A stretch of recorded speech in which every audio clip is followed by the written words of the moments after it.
अच्युतं केशवं साई दामोदरं भक्तजनवत्सलं साई नारायणं भक्तजनवत्सलं साई नारायणं।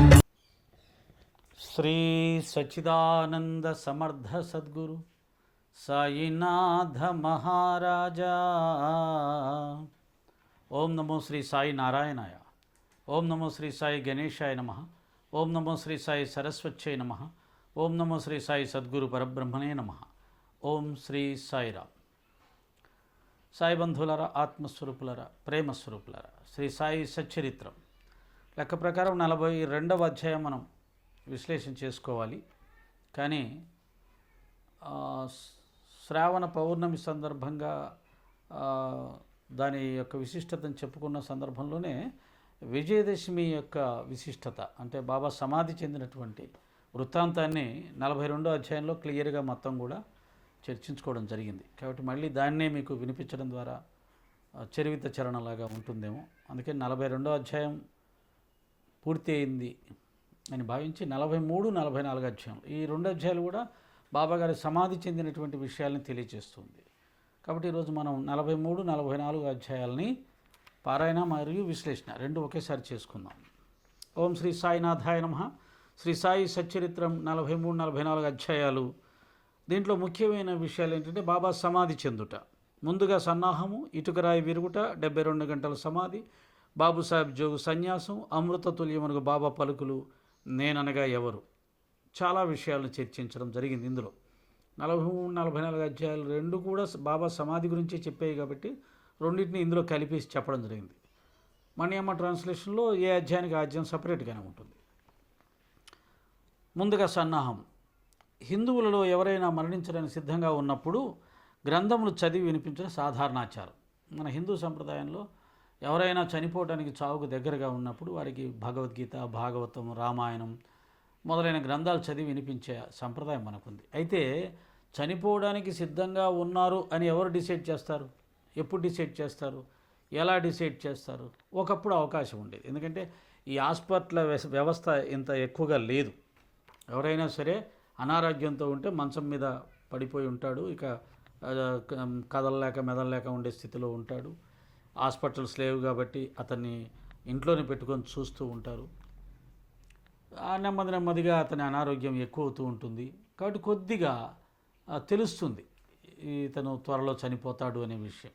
తాత కానీ, తండ్రి కానీ, అమ్మ కానీ, అమ్మమ్మ కానీ ఇతను త్వరలో చనిపోతాడు, చనిపోయే పరిస్థితి వచ్చినా కూడా ఇంట్లోనే ఉండేవాళ్ళు. వాళ్ళు ఎక్కడో హాస్పిటల్కి తీసుకెళ్లే వ్యవస్థ అప్పుడు లేదు, హాస్పిటల్సే లేవు, ఎక్కడో పెద్ద పెద్ద మహానగరాల్లో ఉండేవి. కాబట్టి కొద్దిగా అనారోగ్యం వస్తే ఆ అనారోగ్యాన్ని బాగు చేసుకోవడం కూడా సరిగ్గా సదుపాయాలు లేని రోజులు. ఆ అనారోగ్యం రోజు రోజుకు పెరిగి పెద్దదైపోయి చావుకు దగ్గర అవ్వడం, ఇలాంటి రోజులు ఉండేవి మన భారతదేశంలో, పేదరికం. అయితే ఇక్కడ ఉన్న ఒక చిన్న సౌకర్యం ఏంటంటే ఈ వ్యక్తి చనిపోతాడు అనేది ముందుగానే తెలిసే అవకాశం ఉంది. ఇక జబ్బు తగ్గట్లేదు, ఆ ఊర్లో ఉన్న వైద్యం ఏదో చిన్న వైద్యుడు ఇచ్చే నాటు మందులు వాడడం, ఇలా తగ్గితే తగ్గింది, లేకపోతే మరణించడం. కాబట్టి చనిపోతాడనే విషయం ముందుగా తెలిసే అవకాశం ఉంది. ఆ అవకాశం ఉంది కాబట్టి ఏం చేస్తారు, తెలిసిన వాళ్ళు మంచి సద్గ్రంథాలు పారాయణం చేసి అతని మనసుకు ప్రశాంతతను చేకూర్చే ప్రయత్నం చేస్తారు. ఈ మరణం అనేది తప్పదని, ఈ ప్రపంచం అంతా మాయ అని, ఈ బంధాలు అనుబంధాలు ఇవన్నీ క్షణికమని, ఈ శరీరం అశాశ్వతమని, ఇవి సద్గ్రంథాల్లో చెప్పబడుతుంది. అవన్నీ చదివినప్పుడు, విన్నప్పుడు ఎవరికైనా ఇదంతా మాయే కదా, సరే ఎప్పుడైనా పోయేదే కదా, అందరూ పోయారు కదా అని చెప్పి అతను కొద్దిగా చనిపోతాననే బాధ నుంచి విముక్తి పొందుతాడు. అలాంటి ప్రయత్నం చేస్తారనమాట. ఇప్పుడు అలా కాదు కదా, సదుపాయాలు పెరిగిపోయాయి, హాస్పిటల్స్ ఎక్కువైపోయాయి. చిన్న అనారోగ్యం వచ్చినా తీసుకెళ్ళిపోయి హాస్పిటల్లో పెట్టేస్తాం. వాడు వచ్చాం కదా అని చెప్పేసి ఐసీలో పడేస్తాడు. వాడి ఆదాయం కోసం వాడి ప్రయత్నం, మన ప్రాణాల కోసం మనం. ఈ విధంగా అసలు చిన్న జబ్బుకే ఐసీలో పడేసేసి డబ్బులు ఎక్కువగా గుంజడానికి చేసే ప్రయత్నాలు ఉన్నాయి. బతికేవాడు కూడా చచ్చిపోవాలన్నంత పరిస్థితులు. ఒకవేళ బతికి ఇంటికి వచ్చినా కానీ ఆ యొక్క బిల్లు చూసి హార్ట్ అటాక్ వచ్చే పరిస్థితులు.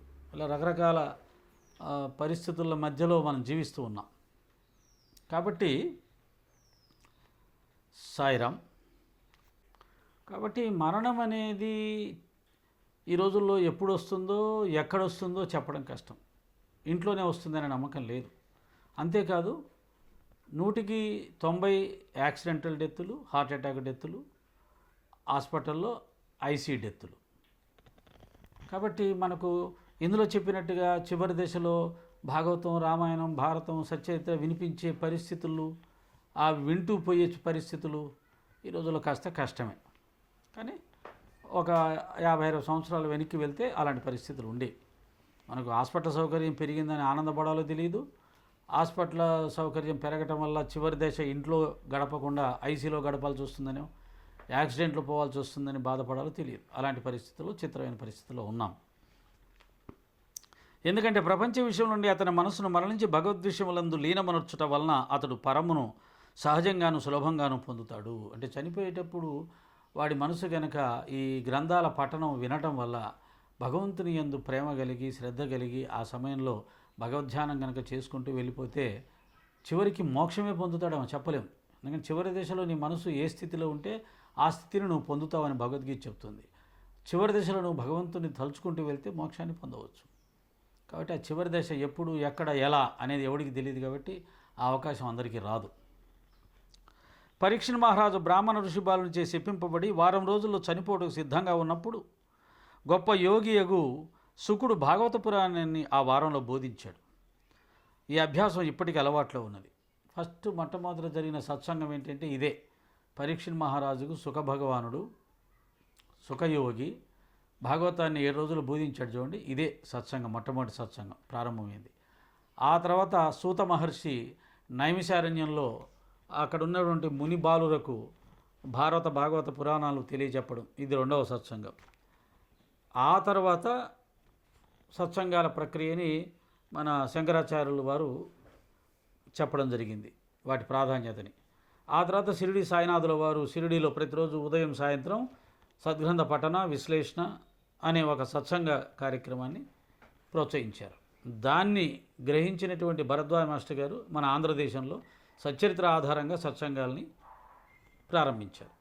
అది ఈరోజు మనం దాన్ని కొనసాగించి ఆ దృష్టిని మనం కూడా కొంత పొందే ప్రయత్నం చేస్తున్నాం. ఈ అభ్యాసం ఇప్పటికీ అలవాట్లో ఉంది. చనిపోవడం సిద్ధంగా ఉన్న వారికి గీత, భాగవతం మొదలగు గ్రంథములు చదివి వినిపించారు. కానీ బాబా భగవంతుని అవతారం ఒకటిచే వారికి అట్టిది అవసరం లేదు. కానీ బాబా ఇతరులకు ఆదర్శంగా ఉండడానికి ఈ అలవాటును పాటించారు. త్వరలోనే దేహత్యాగం చేయనున్నామని తెలియగానే వారు వజయ్ అన్న అతన్ని పిలిచి రామవిజయం అనే గ్రంథాన్ని పారాయణ చేయమన్నారు. అతడు వారంలో గ్రంథమును ఒకసారి పఠించాడు. తిరిగి దాన్ని చదువుమని బాబా ఆజ్ఞాపించగా అతడు రాత్రింబవళ్ళు దాన్ని చదివి 3 దినంలో 2వ పారాయణ పూర్తి చేశాడు. ఈ విధంగా 11 దినములు గడిచాయి. అతడు తిరిగి 3 రోజులు చదివి అలసిపోయాడు.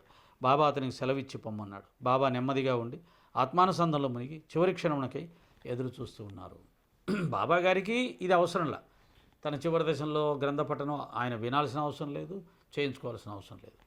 కానీ భగవద్గీతలో ఒక మాట అన్నాడు, యోగులు, మహాత్ములు ఏదైతే ఆచరిస్తారో లోకం కూడా వారిని అనుసరించి అదే ఆచరిస్తుందని. అంటే మనము దీన్ని ఆచరించటానికి, మనము దీన్ని అనుసరించి సద్గతిని పొందటానికి బాబానే దీన్ని ఆచరించారు కదా, అది ఎంతో గొప్పది కాకపోతే ఆయన అలా ఎందుకు చేస్తారు, అది ఎంతో అవసరమైంది కాకపోతే ఆయన ఎందుకు చేస్తారు అని చెప్పి మనం దాన్ని ఆచరిస్తామని చెప్పేసి స్వయంగా ఆయన ఆచరించడం చేశాడు. ఆయనకు అవసరం లేకపోయినా, మహాత్ములు వారికి అవసరం లేకపోయినా సాధనలు చేస్తారు మన కోసం, దాన ధర్మాలు చేస్తారు మన కోసం. పుణ్యం కోసం చేయరు బాబా లాంటి మహాత్ములు దాన ధర్మాలు, మనం పుణ్యం కోసం చేస్తాం. ఆయన దాన ధర్మాలు చేస్తే మనం దాన ధర్మాలు చేస్తాం. ఆయన ధ్యానం చేస్తే మనం ధ్యానం చేస్తాం. ఆయన ఏదన్నా మంచి పనులు చేస్తే మనం ఆ మంచి పనులు చేస్తాం. ఆయనకి అవి అవసరం లేదు. వాటి ద్వారా పుణ్యం సంపాదించుకోవాలి, వాటి ద్వారా చిత్తశుద్ధి ఏర్పాటు చేసుకోవాలి, వాటి ద్వారా సాధన చేయాలి, ఇవన్నీ అవసరం లేదు. ధరించినటువంటి మహాత్ములు కూడా ఇలాంటివి ఎందుకు చేస్తారా అంటే లోకానికి ఒక ఆదర్శంగా ఉండడానికి, లోకాన్ని ఆ మార్గంలో నడపడానికి అనేది తెలియజేస్తూ ఉన్నారు. అందుకని వజయ్ అతను పిలిపించి భాగవతాన్ని పారాయణం చేయమని చెప్పాడు బాబా. అతను 11 రోజులు పారాయణం చేశాడు. ఈ 11 రోజుల్లో 2 సార్లు పూర్తిగా పారాయణం చేశాడు. 3వసారి 3 రోజులు పారాయణ చేసి అలసిపోతే బాబా అతన్ని చాలు వెళ్ళిపో అని చెప్పి పంపించేశారు. ఇదే సంప్రదాయాన్ని ఇదే పద్ధతిని మద్రాసు దేశపు సన్యాసి విజయానంద అనే అతను కూడా కొన్ని రోజుల్లో చనిపోబోతున్నాడని తెలిసి బాబాగారు అతని చేత కూడా భాగవతాన్ని 3 సప్తాహాలు పారాయణం చేయమంటారు. 3, 6, 2 సప్తాహాలు పారాయణం చేయమని చెప్తాడు. అలా చేసి 3వ సప్తాహం చేస్తూ బడే బాబా తొడపైన తలవాలు చేసి మరణించిన విషయాన్ని మనం తెలుసుకున్నాం. కాబట్టి ఎవరైనా ఇంట్లో వృద్ధులు ముసలివారు చనిపోయే స్థితిలో ఉన్నప్పుడు వారికి చక్కగా సచ్చరిత్ర పారాయణం చేసి వినిపించి లేదా భాగవతం రామాయణం పారాయణం చేసి వినిపించి వారికి సద్గతి కలిగేలాగా చెయ్యాలి. కానీ అది అంత సులభమైన విషయం కాదు. ఎందుకంటే మంచం మీద పడ్డ వ్యక్తి కూడా ఎప్పుడు పోతారో మనకు తెలియదు. ఇవి వినిపించాలి అని అంటే వాళ్ళు ఏమైనా వెళ్ళిపోతారని నిర్ణయం చేసుకున్నావా అన్నట్టుగా మన మనసే మనల్ని క్వశ్చన్ చేస్తుంది. కాబట్టి అంత సులభంగా మనం చెప్పలేం. ఆ సంప్రదాయం అనేది బ్రతికి ఉండగానే సద్గ్రంథ పఠనము శ్రవణము అందరం అలవాటు చేసుకుంటే చనిపోతామని వాటిని పారాయణం చేయడం వినటం కాదు. రోజు మనం వింటాము, రోజు మనం చదువుతాము. కాబట్టి అప్పుడు కూడా మంచం మీద పడ్డప్పుడు కూడా చదువుతాము, వింటాం అనే పద్ధతిలో వెళ్ళిపోతుంది. అని ఎప్పుడు చదవని వాళ్ళకి, ఎప్పుడు వినని వాళ్ళకి, అలవాటే లేని వాళ్ళకి, వాళ్ళు మంచం మీద అనారోగ్యంతో మనం వెళ్ళి సద్గ్రంథ పఠనం చదివి వినిపిస్తామంటే వాళ్ళు ఏమంటారు, ఏరా నేను పోతానని డిసైడ్ చేస్తున్నావా అని అంటారు. ఇది కూడా ఒక సమస్య. కాబట్టి అన్నీ ఆలోచించుకొని చేయాలి. 2-3 దినాలు ముందుగా ఉండి బాబా గ్రామం బయటకు పోవుట, భిక్షాటం చేయుట మొదలుగునవి మాని మసీదులో కూర్చున్నారు. చివరి వరకు బాబా చైతన్యంతో ఉండి అందరినీ ధైర్యంగా ఉండమని సలహా ఇచ్చారు. వారు ఎప్పుడు పోతారో ఎవరికీ తెలియనేలేదు. ప్రతిదినం కాకాసాహెబ్ దీక్షిత్, శ్రీమాన్ బూటి వారితో కలిసి మసీదులో భోజనం చేస్తూ ఉండేవారు. ఆనాడు అనగా 1918 అక్టోబర్ 15వ తారీఖు మంగళవారం ఆరతి పిమ్మట వారిని వారి వారి బసలకు పోయి భోజనం చేయమని చెప్పారు. అయినను కొంతమంది లక్ష్మీబాయి సిందే, భాగోజీ సిందే, బాయాజీ, లక్ష్మణ్ బాలాషింపి, నానాసాహెబ్ నిమోన్కర్ అక్కడనే ఉన్నారు. దిగువ మెట్ల మీద శ్యామ కూర్చొని ఉన్నారు. లక్ష్మీబాయి సిందేకు 9 రూపాయలు దానం చేసిన పిమ్మట బాబా తనకు ఆ స్థలం బాగులేదని, అందుచేత తను రాతితో కట్టిన బూటీ మేడలోనికి తీసుకొని పోయినా అక్కడ బాగుంటుందని చెప్పాడు. ఈ తుది పలుకులు పలుకుతూ బాబా బాయాజీ తాచాకోతెపై ఒరిగి ప్రాణములు విడిచారు. మనం ఇంతకుముందు తెలుసుకున్నట్టుగా బాబాగారి శరీరం విడిచిపెట్టే ముందు లక్ష్మీబాయి సిందేకి 5 + 4 9 నాణేలు దానం చేస్తూ, నాకు ఇక్కడ బాగోలేదు, బూటీ కట్టించిన మందిరంలోకి తీసుకెళ్ళండి, నాకు అక్కడైతే బాగుంటుంది అని చెప్పాడు. ఇది 2 ఇంపార్టెంట్. 1 సమాజానికి దాన ధర్మాలు ఆచరించండి, నవవిధ భక్తుల్ని ఆచరించి భక్తి మార్గంలో ప్రయాణం చేయండి. 2 నాకు ఇక్కడ బాగోలేదు, బూటీ మందిరం బాగుంది, అక్కడ తీసుకెళ్ళండి. అంటే ఆ బూటీ మందిరం కృష్ణుడి కోసం కట్టుదామని వాళ్ళు అనుకున్నారు. కానీ వాళ్ళకి తెలీదు బాబా స్వయంగా కృష్ణుడని లేదా ఆ మందిరం తన కోసం కట్టించుకున్నాడని వారికి తెలియదు. ఇప్పుడు ఆ నాటకాన్ని బాబాగారు చక్కగా ముగింపు దశకు తీసుకొచ్చారు. మందిరం అంతా అయిపోయిన తర్వాత ఏమన్నాడు, నన్ను తీసుకెళ్ళి అక్కడ పెట్టండి అన్నాడు. అంటే నేనే ఆ మురళీధరుణ్ణి తెలుసుకోండిరా పిచ్చివాళ్ళారా, కాబట్టి నన్ను అక్కడ పెట్టండి అని చెప్పడం జరిగింది. అలాగే బాబా కోరిక ప్రకారం మరి ఆయన అక్కడ పోయి చక్కగా కూర్చున్నారు. మనందరం ఆ బూటీ మందిరంలో బాబాను దర్శనం చేసుకొని మన జీవితాలని చరితార్థం చేసుకుంటూ ఉన్నాం. ఇంకొక విషయం ఏంటంటే, మామూలుగా మహాత్ములు చనిపోయిన తర్వాత వాళ్ళని సమాధి చేస్తారు. సమాధి చేసిన తర్వాత వారికి మందిరమో లేకపోతే ఇంకొక ఏదో ఒక కట్టడం కడతారు. సమాధి మందిరం అంటారు, లేకపోతే ఇంకొక రకమైనటువంటి దర్గా అంటారు, ఏదో ఒకటి. సమాధి అయిన తర్వాతనే కడతారు. మరి దేవుడికి ఏం చేస్తారు, ముందు గుడి కడతారు. గుడి కట్టిన తర్వాత విగ్రహాన్ని తీసుకొచ్చి అక్కడ కూర్చోబెడతారు. ఇక్కడ కూడా బాబా నేను దేవుణ్ణి అని మరొకసారి నిరూపించాడు. ఎలాగా, ముందు బూటీ చేత మందిరం కట్టించాడు, ఆ తర్వాత ఆయన వెళ్ళి అక్కడ కూర్చున్నాడు. అంటే దేవుడికి మందిరం కడతారు, కట్టిన తర్వాత విగ్రహ ప్రతిష్ఠ చేస్తారు. ఆ విధంగా మందిరం కట్టిన తర్వాత బాబా అందులోకి వెళ్ళి కూర్చోవడం ద్వారా ఆయన దేవుడు అయ్యాడు. మామూలుగా మహాత్ములు శరీరం వదిలిపెడితే ఏ మహాత్మునైనా తీసుకోండి, రామకృష్ణ పరమహంస గారు, రావణ మహర్షి గారు కానీ, లేకపోతే ఇంకొక ఎవరైనా రాఘవేంద్ర స్వామి కానీ, వీళ్ళందరూ సమాధి అయిన తర్వాత అక్కడ ఆ తర్వాత మందిరం ఏర్పాటు చేయబడుతుంది. కానీ బాబా ముందు మందిరాన్ని ఏర్పాటు చేసి తర్వాత తాను వెళ్ళి అక్కడ కూర్చున్నాడు. కాబట్టి ఆ రకంగా కూడా తాను దైవమని మరొకసారి నిరూపించుకున్నారు సాయినాథుల వారు. ఈ తుది పలుకులు ఆడుచు బాబా బాయాజీ తాచాకోతెపై ఒరిగి ప్రాణములు విడిచారు. బాగోజీ దీన్ని కనిపెట్టాడు. దిగువ కూర్చున్న నానాసాహెబ్ నిమోన్కర్కు ఈ సంగతి చెప్పాడు. నానాసాహెబ్ నీళ్లు తెచ్చి బాబా నోట్లో పోసాడు. అవి బయటకు వచ్చేసాయి. అతను బిగ్గరగా ఓ దేవా అని అరిచారు. అంతలో బాబా కళ్ళు తెరిచి మెల్లగా అన్నారు. బాబా తమ భౌతిక శరీరం విడిచిపెట్టిని తెలిసిపోయింది. ఈ విధంగా చివరి దశలో చక్కగా మామూలు వ్యక్తులు ఎలా పోతారో అలాగే నటిస్తూ జగన్నాటక సూత్రధారి అని అంటుంటాం కదా, అందరిలోకి గొప్ప నటుడు అనమాట. చివరి దశ శరీరాన్ని విడిచిపెట్టే పాత్రను కూడా మహానటుడిలాగా పోషించేసి వెళ్ళిపోయాడు. వాళ్ళు ఓ దేవా అని బాధపడ్డారు, ఈయన అని ఒక మాట అని వెళ్ళిపోయాడు. ఎవరు నటించలేరు బాబాలాగా. బాబా సమాధి చెందిన సంగతి షిరిడి గ్రామంలో కార్చిచ్చువలే వ్యాపించింది. మనందరం కూడా నటిస్తూనే ఉన్నాం కాబట్టి మనది నటన అని తెలుసుకోకుండా నటిస్తున్నాం. ఆయన తెలుసుకొని నటిస్తాడు, ఎందుకంటే ఆయన అన్నీ తెలిసినవాడు కాబట్టి. మనము అప్పుడప్పుడు తెలుసుకుంటాం, అప్పుడప్పుడు మాయలో పడుతుంటాం, అప్పుడప్పుడు తెలుసుకుంటాం, అప్పుడప్పుడు మాయలో పడతాం. కాబట్టి ఆయనకు మనకు చిన్న తేడా ఉంటుంది. టీవీ సీరియల్ చూసే నిజమని నమ్మి బాధపడతాం, సంతోషపడతాం. ఇక మరి శరీరంతో ఉన్నటువంటి ఈ మన చుట్టూ ఉన్నటువంటి వ్యక్తులను లేదా బాబా లాంటి మహాత్ములని, నా జీవితం ఒక నటనని తెలిసిన, మనదొక నటనని తెలిసిన, ఆయనదొక నటనని తెలిసిన, నటనే కదని వదిలేయగలుగుతామా? నాటకం చూసి ఇన్వాల్వ్ అవుతాం, సినిమా చూసి ఇన్వాల్వ్ అవుతాం, టీవీ సీరియల్ చూసి ఇన్వాల్వ్ అవుతాం. మన ఎదురుగా ఇంత ప్రపంచం అద్భుతమైన మాయ సత్యమని నిరూపించడానికి కావలసిన సాక్ష్యాలతో ఉన్నటువంటి ఈ మాయలో బాబా శరీరం వదిలిపెట్టడం ఒక నటన అని చెప్పి ఏడవకుండా బాధపడకుండా ఎవరు ఉంటారు? కాబట్టి అందరూ ఇన్వాల్వ్ అయిపోయి ఉన్నారు. షిరిడి గ్రామంలో కార్చిచ్చువలే వ్యాపించింది. ప్రజలందరూ, స్త్రీలు, పురుషులు, బిడ్డలు మసీదుకు పోయి ఏడవడం మొదలుపెట్టారు. కొందరు బిగ్గరగా ఏడ్చారు, కొందరు వీధులలో ఏడ్చారు, కొందరు తప్పి పడిపోయారు. అందరి కళ్ళ నుండి నీళ్లు కాలువలలో పారుతూ ఉన్నాయి. అందరూ విచారగ్రస్తులై ఉన్నారు. ఆ దృశ్యాన్ని మనం వర్ణించడం చాలా కష్టం. ఆనాటి వారి బాధను వర్ణించడం కష్టం. 60 సంవత్సరాలు షిరిడి ప్రజలతో ఆడి పాడి తమాషా చేసి, అనేక లీలలు చూపించి, అనేక కష్టాల్లో వారిని కాపాడి, అనేక బోధనలు చేసి, వారిలో ఒకడిగా, వారితో ఒకడిగా, వాళ్ళ తల్లి, తండ్రి, కుటుంబ సభ్యులు కూడా ఏమీ చేయలేని పరిస్థితుల్లో ఆయన మాత్రమే సహాయం చేసి, కుటుంబ సభ్యులు అంటే ఆయనే ఇష్టమైన వాడిగా, ఆయనే షిరిడీగా, ఆయన లేకపోతే షిరిడీ అవసరం లేదు, ఉన్న వేస్ట్ అది అన్నంతగా ప్రేమింపబడినటువంటి ఆ సాయి మహారాజు అక్కడికి శరీరం వదిలిపెడితే తట్టుకోగలుగుతారా? కొందరు సాయిబాబా చెప్పిన మాటలు జ్ఞాపకం చేసుకొని మొదలెడారు. మునుముందు 8 ఏళ్ల బాలునిగా ప్రత్యక్షం అవుతారని బాబా తమ భక్తులతో చెప్పారని ఒకరు అన్నారు. ఇవి యోగీశ్వరుని వాక్కులు కనుక ఎవరు సందేహింపనక్కర్లేదు. ఎందుకంటే కృష్ణావతారంలో శ్రీ మహావిష్ణువు ఈ కార్యాన్నే ఉనర్చారు. సుందర శరీరంతో ఆయుధములు గల చతుర్భుజములతో శ్రీకృష్ణుడు దేవకీదేవికి కారాగారమైన 8 ఏళ్ల బాలుడుగానే ప్రత్యక్షమయ్యాడు. ఆ అవతారంలో కృష్ణుడు భూమి భారాన్ని తగ్గించాడు. ఈ అవతారంలో భక్తులను ఉద్ధరించడానికి వచ్చారు కనుక సంశయింప కారణమే ఉన్నది. యోగుల జాడగులు అగమ్య గోచరములు. సాయిబాబాకు తమ భక్తుడితోటి సంబంధం ఈ యొక్క జన్మతోడిదే కాదు, అది గడిచిన 72 జన్మల సంబంధం. భక్తులతో సంబంధం 72 జన్మల సంబంధం. ఈ 72 జన్మలని ఎందుకన్నారు? ఈ లెక్క ఎక్కడి నుంచి వచ్చిందంటే శ్యామతో చెప్తాడు బాబా, నీకు నాకు 72 జన్మల సంబంధం ఉంది అని. ఆ లెక్క తీసుకున్నారు.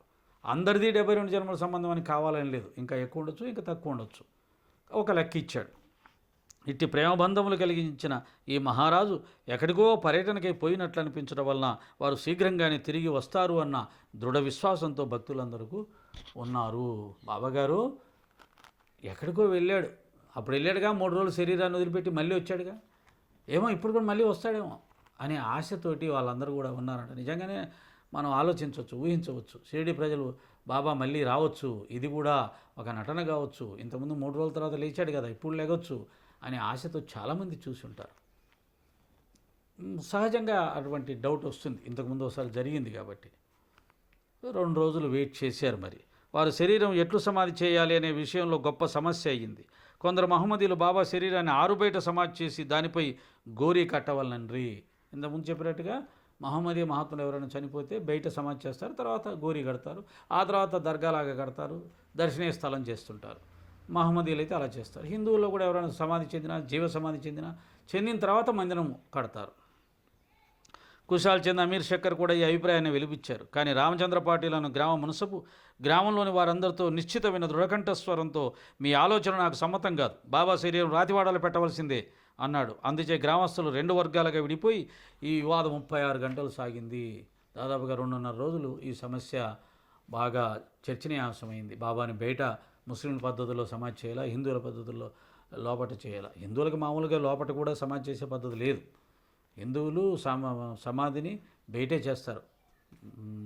కానీ బాబా గారు ఇక్కడ నాకు ఆ మందిరంలో ఏర్పాటు చేయమని అదే పని ఆయనే చెప్పాడు స్వయంగా. కాబట్టి బాబా గారి ఆదేశానుసారంగా బాబా శరీరం లోపటే పెట్టాలని చెప్పి రామచంద్ర పాటిల్ గ్రామ మున్సిపల్ గట్టిగా వాదించడం జరిగింది. చాలామంది ఆయనకు కూడా మద్దతు చెప్పడం జరిగింది. బుధవారం ఉదయం గ్రామంలోని జ్యోతిష్కుడు శ్యామకు మేనమామయ్యకు లక్ష్మణ్ మామ జోషికి బాబా స్వప్నంలో కనిపించి చేయి పట్టి లాగి ఇలా అన్నాడు, త్వరగా లెమ్ము, బాబుసాహెబు నేను మరణించితనుకున్నాడు, అందుచేత అతడు రాడు, నీవు పూజ చేసి కాకడహారతి నిమ్ము. లక్ష్మణ్ మామ సనాతనాచార పరాయణుడైన బ్రాహ్మణుడు. ప్రతిరోజు ఉదయం బాబాను పూజించిన పిమ్మట తక్కిన దేవతలందరూ కూడా పూజిస్తూ ఉండేవాడు. అతనికి బాబా యందు పూర్ణ భక్తి విశ్వాసములు ఉన్నాయి. ఈ దృశ్యాన్ని చూడగానే పూజా ద్రవ్యంలో పల్లెమును చేత ధరించి మౌల్వీలు ఆటంకపరుస్తున్నను పూజను హారతిని చేసిపోయాడు. మిట్ట మధ్యాహ్నం బాబుసాహెబ్ జోగు పూజాద్రవ్యాలతో అందరితో మామూలుగా వచ్చి మధ్యాహ్న హారతిని చేశాడు. అంటే బాబాని శరీరం వదిలిపెట్టాడు, బాబా చనిపోయాడు అందరిలాగానే అనుకుంటారేమో అని అప్పుడున్న వాళ్ళకి, మనకి ఈనాటి వాళ్ళకు కూడా ఆయన ఏమని ఉద్దేశించాడు. ఒక శ్యామ వాళ్ళ మేనమామ కల్లో కనిపించి లెమ్మో, బాబుసాహెబు నేను మరణించిన అనుకుంటున్నాడు, అందుచేత అతడు రాడు, నీవు పూజ చేసి కాకడహారతి ఇవ్వు అంటున్నాడు. అంటే జోగ్ అనే అతను రోజు హారతి ఇస్తాడు, కానీ అతను ఏమనుకుంటాడు, నేను చనిపోయాను అనుకుంటున్నాడు, అందుకే హారతి ఇవ్వడానికి అతను రాడు, నువ్వు హారతి ఇవ్వు అంటే దాన్ని ఇలా చెప్పడంలో ఉద్దేశం ఏంటి? అతను నేను చనిపోయానని అనుకుంటున్నాడు. మరి బాబా ఏం చెప్తున్నాడు, నేను చనిపోలా, నేను ఎప్పుడూ ఉన్నాను, ఇప్పుడు ఎప్పుడు ఉన్నాను, కనుక నేను శరీరంతో ఉన్నప్పుడు ఏ విధంగా అయితే మీరు హారతి ఇచ్చారో ఇప్పుడు కూడా హారతి ఇవ్వాలి, వచ్చి హారతి చెయ్యి అని స్వయంగా ఆదేశించాడు. కాబట్టి ఆ హారతులు అలా కంటిన్యూ అవుతూనే ఉన్నాయి. కాబట్టి బాబా చనిపోలేదు, ఆయనకు మరణం లేదు, ఆయనకు శరీరం కాదు, ఆయన ఆత్మస్వరూపుడు అనేది మరొకసారి స్వయంగా బాబా గారి చెప్పడం అనేది మనం తెలుసుకున్నాం. ఈ హారతి అయిపోయిన తర్వాత మధ్యాహ్నానికి అప్పుడు జోగుకు జ్ఞానోదయం అయింది. ఈ లక్ష్మణ్ మామ ఇచ్చిన తర్వాత ఉదయం హారతి, అప్పుడు ఆయనకు జ్ఞానోదయం అయి మధ్యాహ్నం ఆయన కూడా వచ్చేసి చక్కగా హారతి చేసుకున్నాడు. అయితే లక్ష్మణ్ మామ హారతి ఇవ్వడానికి వస్తే ముస్లిం పెద్దలు ఆటంకపరిచారు. చనిపోయిన శరీరానికి ఎలా హారతి చేస్తారు, ఎలా పూజలు చేస్తారు, బతికున్నప్పుడు మీరే పూజలు చేసేసారు, పూజలు చేయకూడదు అయినా కానీ చేశారు, ఇప్పుడు కూడా శరీరం వదిలిపెట్టా కూడా మళ్ళీ పూజలు అంటారు ఏంటి అని చెప్పి వాళ్ళ పద్ధతిలో వాళ్ళు ఆటంకపరిచారు. కానీ ఆయన ఏం భయపడకుండా వెళ్ళి బాబాకు హారతి చేశాడు. ఇది ఒక అద్భుతం. బాబా తుది పలుకులను గౌరవించి ప్రజలు వారి శరీరం వాడాలో ఉంచాలని నిశ్చయించి అక్కడ మధ్య భాగాన త్రవ్వట ప్రారంభించారు. అంటే ప్రజలు పూర్తిగా అందరూ ఒకే మాట మీద లేరు, అయినా కానీ ఎక్కువ మంది మెజారిటీ ప్రజలు భక్తులు బాబాను మందిరంలోనే పెట్టాలనుకున్నారు. అందుకని అక్కడ తవ్వడం ప్రారంభించారు. మంగళవారం సాయంకాలం రహతా నుండి సబ్ ఇన్స్పెక్టర్ వచ్చాడు. ఇతరులు తక్కిన స్థలం నుండి వచ్చారు. అందరూ దాన్ని ఆమోదించారు. ఆ మరుసటి ఉదయం అమీర్ భాయ్ బొంబాయి నుండి వచ్చాడు. కోపర్గావ్ నుండి మమలతదారు వచ్చారు. ప్రజలు భిన్నాభిప్రాయాలతో ఉన్నట్లు తోచింది. కొందరు బాబా శరీరాన్ని బయటే సమాధి చేయాలని పట్టుబట్టారు. కనుక మమలతదారు ఎన్నిక ద్వారా నిశ్చయించాలనుకున్నాడు. వాడాను ఉపయోగించడానికి 2 రెట్ల కంటే ఎక్కువ ఓట్లు వచ్చాయి. అయినప్పటికీ జిల్లా కలెక్టర్తో సంప్రదించాలనుకున్నాడు. కనుక కాకాసాహెబ్ దీక్షిత్ అహ్మద్నగర్ పోవడానికి సిద్ధపడ్డాడు. ఈ లోపల బాబా ప్రేరేపణ వల్ల రెండవ పార్టీ యొక్క మనస్సు మారింది. అందరూ ఏకగ్రీవంగా బాబాను వాడాలో సమాధి చేయడానికి నిశ్చయించుకున్నారు. బుధవారం సాయంకాలం బాబా శరీరాన్ని ఉత్సవంతో వాడాకు తీసుకుని పోయారు. మురళీధరం కొరకు కట్టిన చోట శాస్త్రోక్తంగా సమాధి చేశారు. యథార్థంగా బాబాయే మురళీధరుడు. వాడా దేవాలయం అయింది. అది ఒక పూజా మందిరం అయ్యింది. అనేక మంది భక్తులు అచ్చటికి పోయి శాంతి సౌఖ్యాలు పొందుతున్నారు. ఉత్తర క్రియలు బాలాసాహెబ్ బాటే ఉపాసన బాబా నెరవేర్చారు. ఉపాసన బాబా గొప్ప భక్తుడు. ఈ విధంగా బాబా గారి సమాధి లోపల చేయాలా బయట చేయాలా అనే చర్చ జరుగుతూ ఉండగానే మమలతదారు వచ్చాడు, అమీర్ భాయ్ వచ్చాడు, అహ్మద్నగర్ నుంచి ఇంకా రకరకాల పెద్దవాళ్ళందరూ వచ్చారు. ప్రజలు భిన్నాభిప్రాయాలతో ఉన్నారు కాబట్టి ఓటింగ్ కూడా చేశారు. ఓటింగ్లో 2 రెట్ల కంటే ఎక్కువగా వచ్చాయి.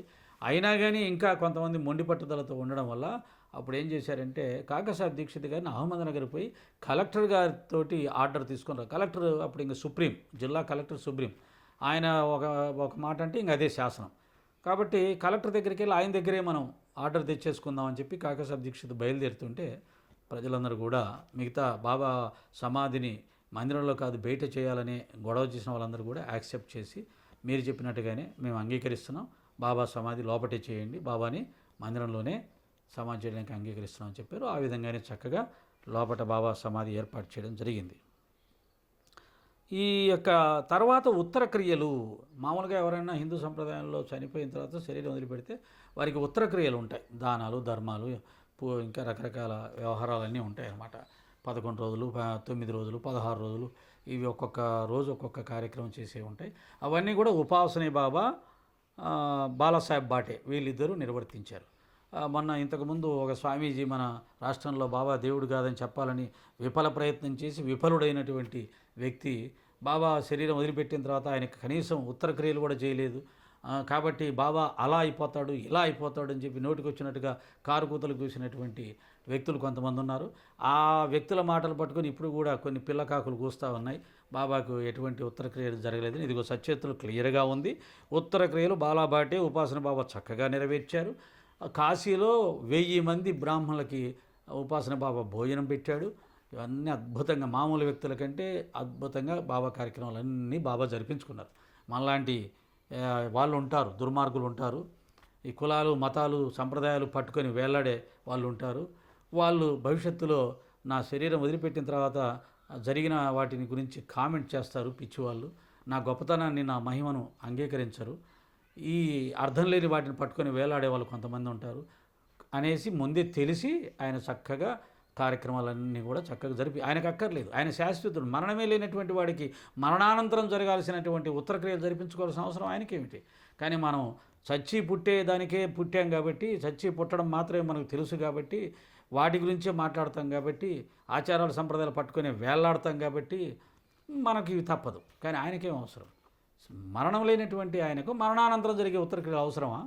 ఆ ఉత్తరక్రియల ద్వారా ఆయన ఏమైనా ఉన్నతగతులు పొందాలా, ఉత్తమ లోకాలు పొందాలా, స్వర్గం పోవాలా, నరకం పోవాలా, ఇవన్నీ ఉంటాయి ఆయనకి. మనందరినీ వైకుంఠానికి తీసుకెళ్లే పరమాత్మ ఆయనైతే ఆయనకు ఉత్తరక్రియలు అవసరమా? కాకపోతే ఇదో ఇలాంటి వాళ్ళు వస్తారని చెప్పి బాబా గారు జరిపించుకున్నారని తెలుస్తుంది. ఈ సందర్భంగా ఒక విషయం గమనించాడు. ప్రొఫెసర్ నార్కే కథనం ప్రకారం బాబా శరీరం 36 గంటలు గాలి పట్టినప్పటికీ అది బిగిసిపోలేదు. అవయవములన్నీ సాగుతూ ఉన్నాయి.